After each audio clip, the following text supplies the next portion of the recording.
This channel does not promote any violent, harmful, or illegal activities. All content provided by this channel is meant for an educational purpose only. Kolkata পুলিশের এক ওসির বিরুদ্ধে এক মহিলা civic ভলেন্টিয়ারকে শ্লীলতাহানির অভিযোগ শতপ্রণোদিত হয়ে এবার পদক্ষেপ করল জাতীয় মহিলা কমিশন। রাজ্য পুলিশের ডিজিকে আইন অনুযায়ী ব্যবস্থা করার সুপারিশ করা হয়েছে। ওসির বিরুদ্ধে এফআইআর করে বিভাগীয় পদক্ষেপ সুপারিশ করা হয়েছে। 5 দিনের মধ্যে ডিজিপির কাছে অ্যাকশন টেকেন রিপোর্ট তলব করেছে জাতীয় মহিলা কমিশন। যদিও এখনো পর্যন্ত কলকাতার পুলিশের তরফে এই ঘটনায় আলাদা করে কোনো অভিযোগ দায়ের করা হয়েছে কিনা তা জানা যায়নি।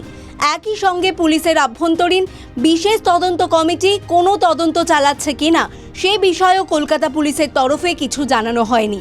কিন্তু এরই মধ্যে জাতীয় মহিলা কমিশন শতপ্রণোদিতভাবে পদক্ষেপ করতেই তা নিয়ে নতুন করে শুরু হয়েছে চাপানুতর।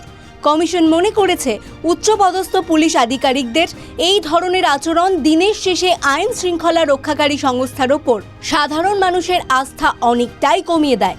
উল্লেখ্য, এর আগে একবার পাকচির থানার মধ্যেই এক মহিলা সিভিক ভলেন্টিয়ারকে শ্লীলতাহানির অভিযোগ ওঠে।